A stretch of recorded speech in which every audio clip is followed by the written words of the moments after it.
Good afternoon, Pennsylvania, and welcome to another edition of What Really Matters as we talk with Charlie Giroux, candidate for governor here for the Republican nomination. And we talk about the things that really matter to you, and each week we have kind of a one-word description of what we're going to talk about. Today it's dreams. How's that for an easy one? And, you know, when our child is first born, Charlie, you know, there's that first moment of joy, and I think part of that joy is a dream, at least for a fleeting moment, that what they're going to be someday. So we look around and, you know, we all have dreams, don't we, as what we want for our children. I know I did for my daughter. I know you did for your sons. But, you know, they're only a starting point. And dreams, it seems to me, are kind of ideas that haven't yet been touched by life.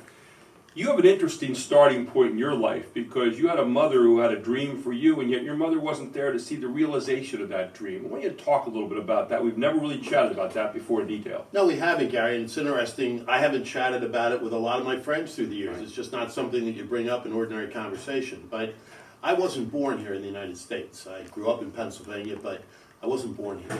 I was born in a slum in southern Brazil, and my birth mother realized that she couldn't take care of me. So she put me up for adoption. And when she went to that little mission to put me up for adoption, she asked for one thing. She said, I want my baby to go to America, because she thought that in the United States, the greatest nation in the history of the world, that perhaps, maybe, I'd be able to learn how to read. And so that was her dream. And she realized that here in the United States, dreams could be fulfilled. Dreams really happened. It was the American dream that was at the soul of my birth mother when she turned me over to some wonderful people who adopted me. Have you ever gone back to find your birth mother? Really impossible, Gary, because in those days, if you were poor, and this is poverty we can't even imagine, right, you didn't get a birth certificate because they cost money. And so to try to find my birth mother would be literally impossible. You know, it's amazing when you think about it and you think about your mother, your birth mother. And she did maybe one of the most unselfish acts you could ever imagine in giving you a chance to fulfill a dream. And I know it must have crossed your mind at some point in time. What must go through her mind over the years? Well, it has. And, you know, I think about her often. I love her from the bottom of my soul, even though I've never met her, so to speak. She carried me for 9 months and loved me so much that she gave me up. And, you know, that is, as you said, the ultimate selfless act. And, you know, the parents that adopted me gave me all the love and all the nurture and all the care that any kid could ever hope for. So I have been incredibly blessed. It's beyond fulfilling a dream for me. It really is. I could not have asked for anything more in this life than what the good Lord has handed me. What do you think she'd say about you today? I think she'd be happy that I learned how to read. You know, it was interesting, Gary. I was at a baptism earlier this year. The baptism was the granddaughter of the president of Brazil. Mm-hmm. And at the luncheon following the baptism, we were led into this hall, and I couldn't find my tent card at my place. Right. And I kind of was realizing that maybe they didn't speak English that well and they had overlooked me. So I sat on the edge of the room, and one of the staff there came over to me and said, "We have to take your seat." And I said, "Well, I didn't see a card." He said, "Oh, well, come with me," and took me to the seat right next to the president of Brazil. Okay. And in that moment, I thought, what my birth mother, who really thought that I would always be a slave, literally thought that I'd be a servant my entire life, here is her baby sitting next to the president of her country. Humble beginnings, and now sitting there next to the president of Brazil, that's quite a journey. You were then adopted by some very loving parents who helped to continue that dream of maybe just a little bit more than just being able to read English and read. Talk about that, too. I was adopted by Christian missionaries. We came back to the United States, not by their choice. My dad got sick. He got yellow fever and was forced to leave the tropics, and we came back to the United States. And as I say, I was really blessed to be raised in Pennsylvania, which is the cradle of liberty, and, you know, really, I think, exemplified in so many ways the American dream of individual liberty and personal responsibility and all the things we talk about in when we discuss the future of Pennsylvania. But my parents that adopted me, who really are my parents, were the best people. You know, my dad is still my hero. He's been gone for a lot of years, and I miss him every single day. I mean, there are still times, Gary, where something good will happen and say, "I got to call my dad." You know, like, "Oh wait, I can't do that yet." and he's been gone quite a while. My mom still lives. She's almost 100 years old, and we spend a lot of time together. We have a lot of fun together. She's incredibly young at heart. I mean, you look Right. at her, and physically she looks like she's about 70, and I think her soul is still about 25. Right. And she's going strong. We have a great relationship and a lot of fun together. What's the biggest advice they gave to you as you went along? I know your mother kind of teases you a little bit, and you know, we all remember our dads, especially if they're not here anymore, but what do you remember as like the most poignant advice they gave you? My dad had a great set of expressions that he would pass on to us that encapsulated what he thought we ought to believe and Right. how we ought to act. One of the things that he always used to say was, before you tell me what you're going to do, show me what you've done. And I've really tried to make that one of my mantras through life. One of the other things he used to say is, I do what I say. In other words, just tell the truth, and if you commit to doing something, make sure it gets done. Don't leave it half-baked along the side of the road. My mom, she was much more to the point. Whenever we would leave the house, she would always say, remember who you belong to. Wow. And I don't think she was talking about her and my dad, talking about the good Lord who was watching Yeah. over us all the time. She always said, remember.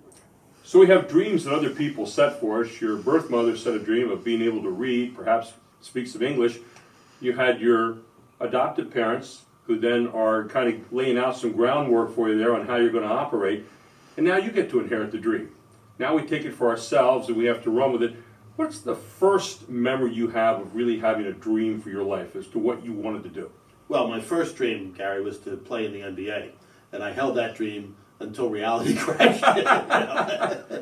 So you didn't become 6'11", right? I had it all planned out, Right. you know, the college scouts coming after me and, you know, getting drafted, probably like 1 or 2, and that didn't work out so well. Nor did my dream of being a professional baseball player. Okay. So once athletics got passed, I really had a dream of getting into the workplace and being productive. You know, I always wanted to do things that mattered. And we're talking about what really matters. I always just wanted to do things that mattered. Yeah. I wanted to be vital. I wanted to be helpful. I wanted to help other people fulfill their dreams. And, you know, in teaching along the way, you were a teacher. You know, you really get the opportunity to help form and fashion young people's lives and impact their dreams and make them come to fruition. So that was really, I think, the first sense of, you know, a dream for me. And then, of course, you dream about leaving for your children something that was better than you inherited. Right. And, you know, that's a tall mountain to climb because I inherited an awful lot of blessings. When you look at your schooling, take us through a little bit where you went and maybe some moment that you remember that you just said, man, that was a turning point. That was where life turned and I knew the direction I was going to go. Yeah, I went to high school in Montgomery County. I went to a private school, Philmont Christian, across the county line from Bucks County, where my parents lived, and I lived with them. And it was an interesting school.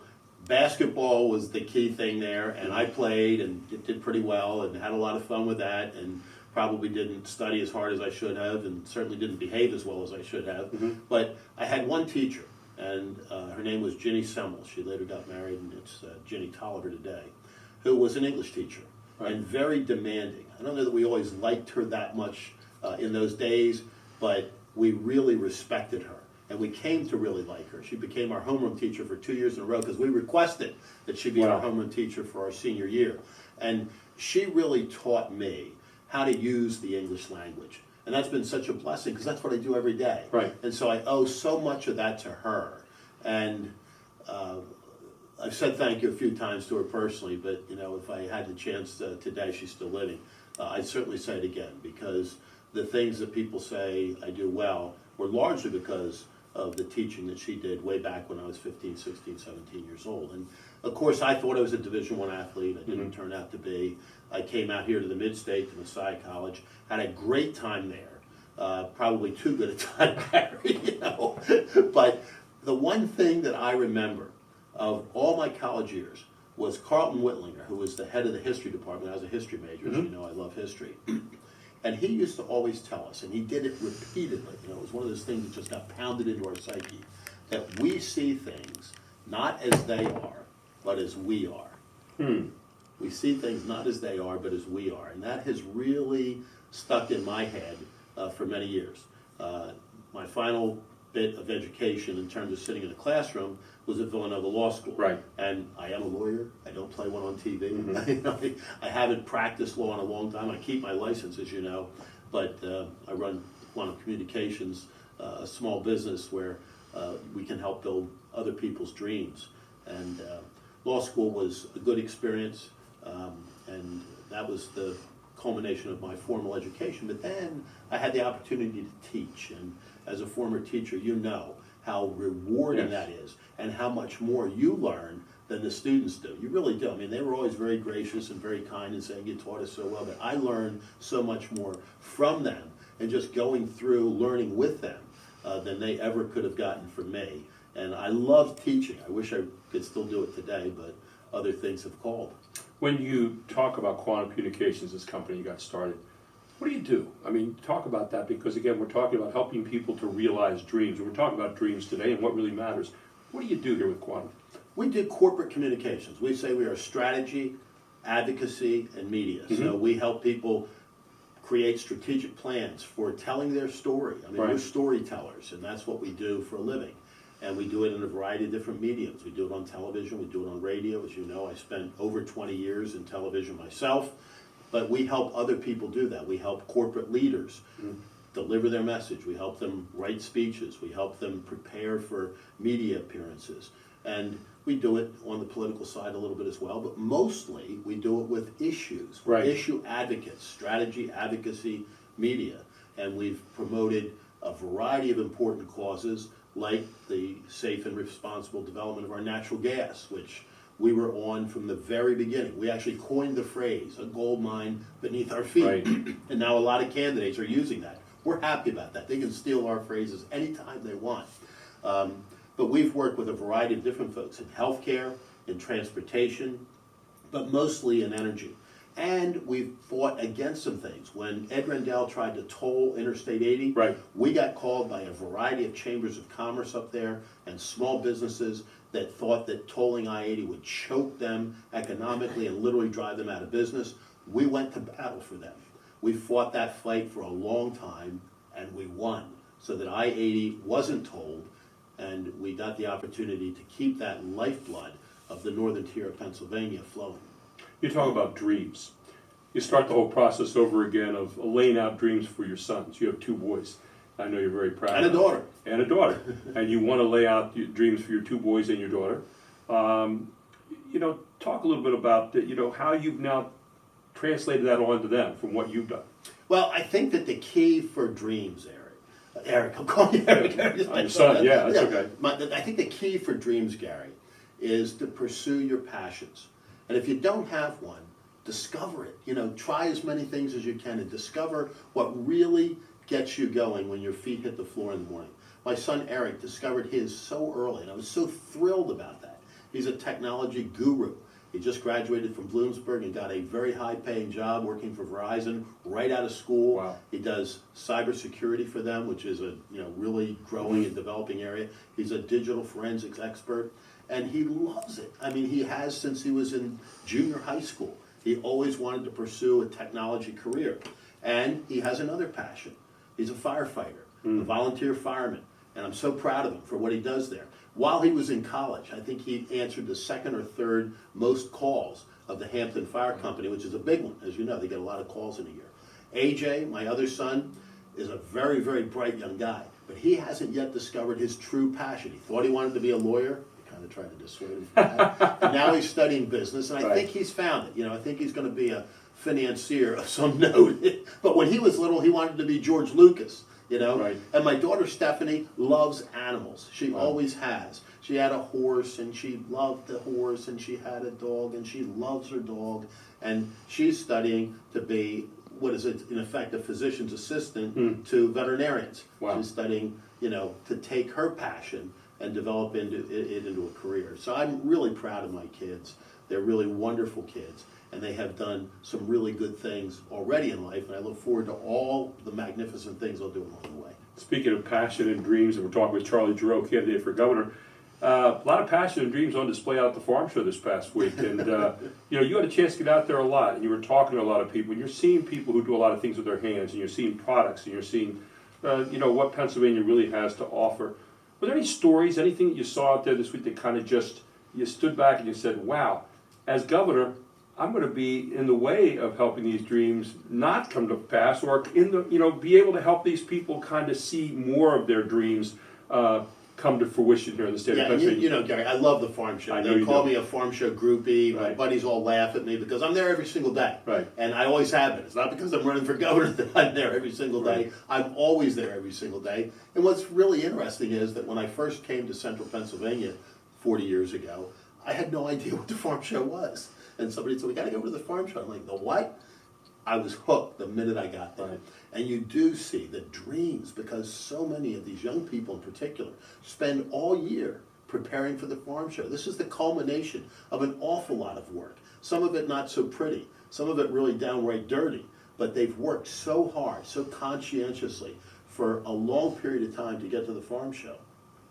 Where I was really struck this week was in talking to some people from Fox Chase. Now, as you know, Fox Right. Chase is Philadelphia. That's right. And they have an urban farm, and they're concerned about the preservation and existence of that urban farm over the course of the next few years. That's something I'd fight for as governor, because they love it. You see their passion wrapped around what they've done there over the course of a lot of years, and the chance that that would be taken from them is really disturbing. So, being willing to take on those fights and win for those people is what drives me. The average age of the farmer here in Pennsylvania is 59 years. And a lot of them are worried about how to pass this on. What could you do as governor to help make that job easier and to help these dreams come through for another generation? Well, it extends beyond agriculture, Gary. It's how do we keep our young people here? Because Yes. the problem is a lot of these young folks are moving off of the farm and going to South Carolina or Florida or Texas or Arizona to pursue other dreams, because those states have made it easier to pursue your dreams. So how do we make it easier in Pennsylvania to pursue our dreams? Well, it's the old Ronald Reagan formula. Lower taxes. We've got some of the highest taxes in the country. We still haven't done anything about property tax. We haven't eliminated the property tax, although we've been talking about it since I was in college. Right. Nothing has been done.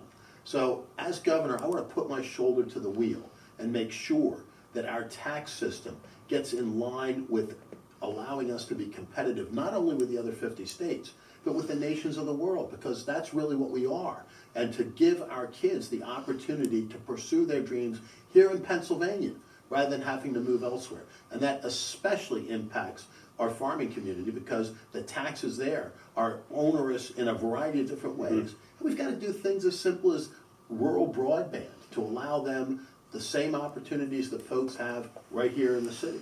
And obviously, when you talk about natural gas, we've had the big boom in natural gas in northeast Pennsylvania over the years, and a lot of farms have been kind of in that whole mix as well. Well, natural gas really is the key to our future. Right. And what's happened over the course of the past 10 or 12 years with the jobs that have come, high-paying jobs, Yes. with the opportunities that have come along with that, with the boom to our economy, the economic growth that's been realized because of natural gas, the benefits to consumers with lower home heating costs, and the future opportunities because of things like the cracker facility out in western Pennsylvania, where they're taking the distillates out of the natural gas, the wet gas, and allowing plastic products to be made and molded.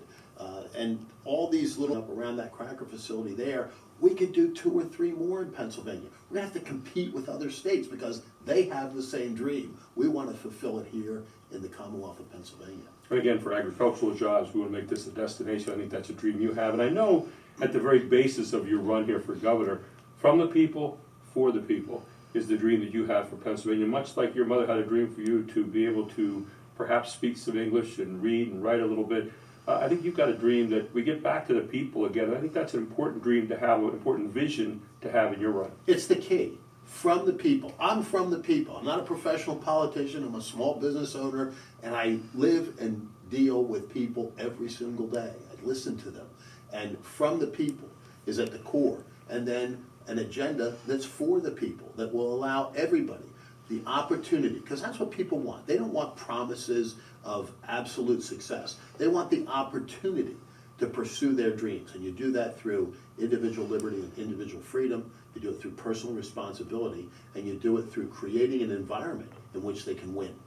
It's interesting that coming up Monday we have Martin Luther King Day, and maybe one of the most famous speeches of all time, the I Have a Dream speech.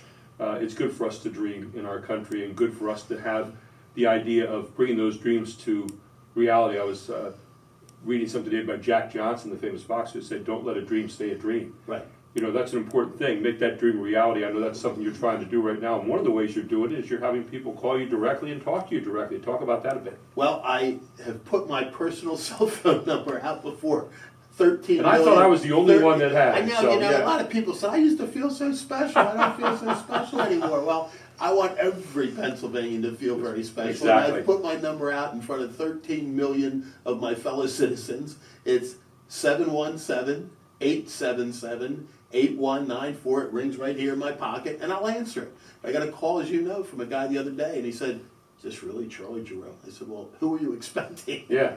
Couldn't believe it was me. Thought he was going to get some answering system or some 800 number crossover. But I want to hear what people have to say. I want to hear what their dreams are. I want to hear how we can help them pursue those dreams and fulfill those dreams and make life better for their families, their futures, and ultimately, when you do that, it's better for all of us. Dreams are only dreams if you don't put some reality to it, and if you don't have things that you're going to do to make them come true. Charlie's trying to make that happen right now. Keep an eye on what he's doing, and we'll look forward to our next time here when we talk about the things that really matter. Businessman, conservative, patriot, Charlie Giroux for governor.